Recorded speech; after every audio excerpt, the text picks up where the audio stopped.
Let's take a look at organizational considerations. Managers design formal structures to organize a company's resources. Organizing, the second function of management, is defined as the process of delegating and coordinating tasks and resources to achieve objectives. Here are some things to consider and questions to answer when organizing a company. The structure of the firm must align with the environment in which it operates.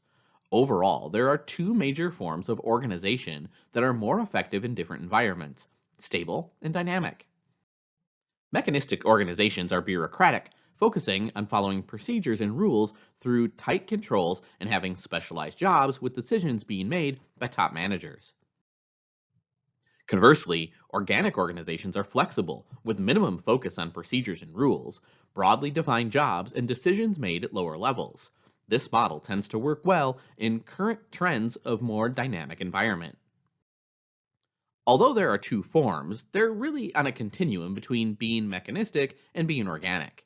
Many companies are organized somewhere between the two extremes, but can be more identified overall with one or the other. Companies develop strategies, and thus, companies' organizational structures must be designed to achieve specific strategic objectives. As organizations change strategy to align with the external environment, they tend to change their structure. With innovative growth strategies in a dynamic environment, organic structures tend to work well, whereas with a stability strategy in a stable environment, mechanistic structures tend to work well. Generally, the larger the firm, the more mechanistic it becomes, but highly innovative companies can be organic. But again, most companies are between these two extremes. Here are the organizational principles generally followed by organizations. The principle of unity of command requires that each employee report to only one boss. When there are two bosses, you often get two conflicting messages. Chain of command, also known as the scalar principle, is the clear line of authority from the top to the bottom of the organization, forming a hierarchy which is illustrated in an organizational chart. All members of the firm should know whom they report to and who, if anyone, reports to them. The chain of command is clearer and more closely followed in mechanistic organizations. The span of management or span of control refers to the number of employees reporting to a manager. The fewer employees supervised, the smaller or narrower the span of management, and vice versa. The trend is to increase the span. In a tall organization, there are many levels with narrow spans of management. In a flat organization, there are few levels with wide spans of management. Mechanistic organizations tend to be taller. With division of labor, employees have specialized jobs. Related functions are grouped together under a single boss. Employees generally have specialized jobs in a functional area such as accounting, production, or sales. Coordination and collaboration ensure that all departments and individuals within an organization work together, and coordination increases both team and firm performance. With balanced responsibility and authority, the responsibility of each individual in the organization is clearly defined in mechanistic firms.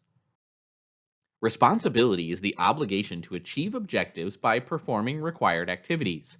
When objectives are set, the people responsible for achieving them should be clearly identified. Authority is the right to make decisions, issue orders, and use resources. You should be given responsibility and authority for achieving objectives.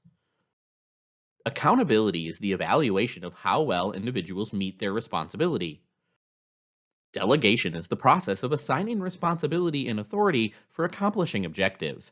Responsibility and authority are delegated down the chain of command. With flexibility comes accountability for producing results. It's helpful to distinguish authority from power. Managers hold positions of power and authority, but authority is different from power structure. Power is broader in scope. The organization gives managers and employees formal authority to do the job. Managers are given positions of power. Formal authority or structure is based on specified relationships among employees. It's the sanctioned way of getting the job done. Informal authority arises from the patterns of relationships and communication that evolve as employees interact and communicate. It's the unsanctioned way of getting the job done. Formal authority is common in mechanistic organizations, whereas informal authority is more accepted in organic organizations. The scope of authority is a hierarchy that narrows as it flows from the top down through the organization. The levels of authority are the authority to inform, the authority to recommend, the authority to report, and full authority. The authority to inform. You inform your supervisor of possible alternate solutions or actions. The supervisor has authority to make a decision. The authority to recommend. You list alternative decisions and actions, analyze them, and recommend one action. The authority to report. You may freely select a course of action and carry it out. However, afterwards, you must report the action taken to your boss. Full authority. You may freely make decisions and act without the boss's knowledge. However, even when people have full authority, they usually consult their bosses for advice. The major distinction between authority lies in who makes the important decisions. With centralized authority, important decisions are made by top managers. With decentralized authority, important decisions are made by middle and first-line managers. Decentralization pushes authority and accountability further down the line. It contrasts with controlling versus empowering employees. With this type of authority, what works best? There's no simple answer. It depends on the situation. Authority is a continuum, with centralized authority at one end and decentralized authority at the other.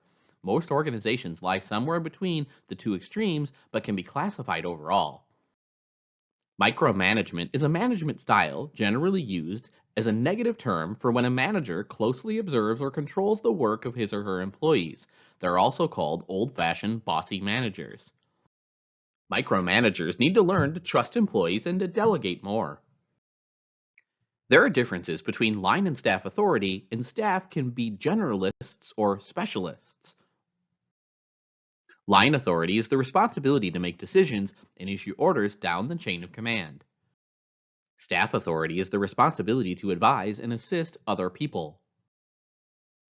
Line managers are primarily responsible for achieving the organization's objectives and directly bringing revenue into the organization, and staff people provide them with the services that help them to do that. Line managers use the services of staff departments such as human resources. Organizational design is the internal structure of an organization. Formal authority is illustrated in the formal structure of an organization's chart or an org chart.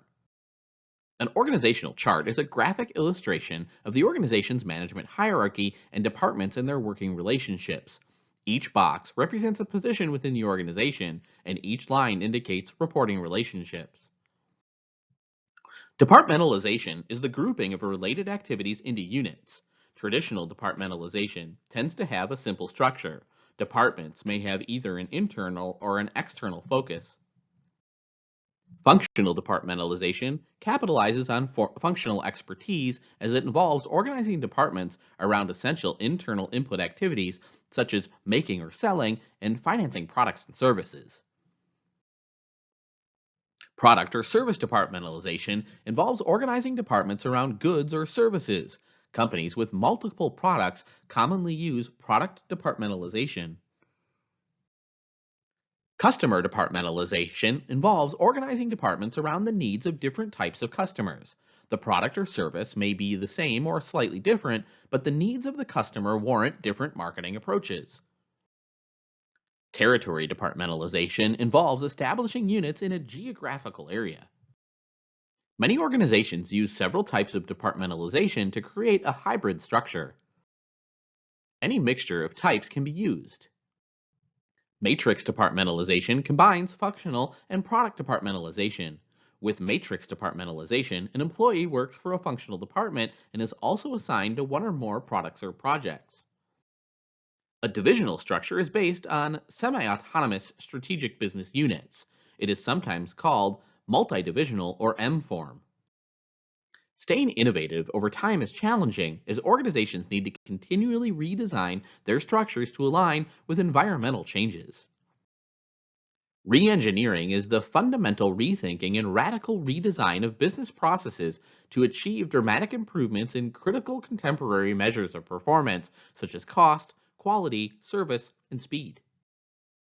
A virtual organization is a continually evolving network of contingent workers and companies that unite temporarily to exploit specific project opportunities or attain strategic advantage. Work is becoming more based on knowledge. In a learning organization, everyone in the firm is engaged in identifying and solving problems to continuously improve and achieve the firm's objectives through knowledge sharing. One of the newest structures is platforms that are used to connect buyers and sellers. Platforms utilize the shared economy. Firms are changing the way they organize. Job simplification is the process of eliminating or combining tasks to improve performance. The idea behind job simplification is to work smarter, not harder. Eliminate. Does the task or parts of it have to be done at all? If not, don't waste time doing it. Combine. Doing similar things together often saves time. Change sequence. Often, a change in the order of doing things results in a lower total time. Simplification doesn't have to make the job repetitive and boring. Job expansion is the process of making jobs less specialized. The trend is towards organic structure, giving employees more autonomy. Job rotation involves performing different jobs in some sequence for a set period of time. Related to job rotation is cross-training, so employees learn to perform different jobs so they can fill in for those who are not on the job. Job enlargement involves adding tasks to broaden variety. Although you can add more variety of tasks to a highly repetitive, boring job, once the new tasks are mastered, the job is still rather boring. Job enrichment is the process of building motivators into the job itself to make it more interesting and challenging. To enrich jobs, organizations are using more flexible work arrangements. The traditional approach of job design has been to focus on individual jobs. But the trend is towards designing jobs for work teams. Having teams design their own jobs is a form of job enrichment. Two common types of work teams used in design jobs are integrated teams and self-managed teams. With integrated work teams, the manager is primarily responsible for the design of team members, and the manager can use job simplification or expansion. Self-managed work teams are assigned a goal, and the team members plan, organize, design their jobs, lead, and control to achieve the goal. Teams commonly elect their own members and evaluate each other's performance. Prioritization is about figuring out the few key things that are most important in your role. As a manager, you'll be faced with several tasks to get done at any given time. How you select the priority order in which these tasks will be completed will affect your success. To prioritize successfully, make a to-do list of tasks that you must perform and then assign each task a priority. Then focus on accomplishing only one task at a time to avoid errors and save time. Assign a high, medium, or low priority to each activity and determine the level or sequence for completion. Delegate D priority. If the answer to the first question is no, then the task is to be delegated, and it's not necessary to answer other questions. However, planning how to delegate the task becomes a priority. High H priority. Assign the task a high priority if you answer yes to all three delegation questions. Try not to have too many H's because you'll lose focus on what's really important. Medium M priority is where we assign the task a medium priority, and low priority, or L priority, is a low priority based on the answers to your prioritization questions. Update the prioritized to-do list and add new tasks as time passes. The so-called emergencies and urgent things can often wait. Delegation is the process of assigning responsibility and authority for objectives. Telling employees to perform tasks that are part of their job design is issuing orders, not delegating. Delegating refers to giving employees new tasks. The new task may become part of a redesigned job, or it might simply be a one-time assignment. When managers delegate, they benefit by having more time to perform high priority tasks, and they can spend more time away from the job as the work gets done. Unfortunately, there are some obstacles to delegation as managers become used to doing things themselves. Successful delegation is often based on selecting what to delegate and whom to delegate it to. After determining what to delegate and to whom, you must plan for and delegate tasks. Most managers haven't been taught how to delegate successfully, so they aren't good at it and are reluctant to do so. Delegating tasks quickly without details may seem expedient, but it tends to result in the task not being done the way you wanted or needed it done to meet your objective.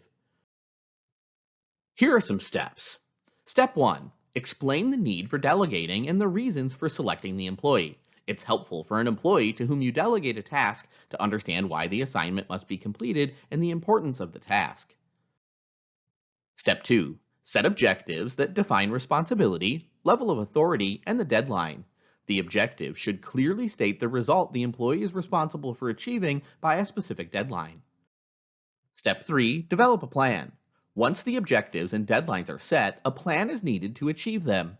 The level of authority for developing the plan to accomplish the task should be based on the employee's capability level. Step 4. Establish control checkpoints and hold employees accountable. For simple, short tasks, a deadline without control checkpoints is appropriate. This approach builds information flow into the delegation system from the start.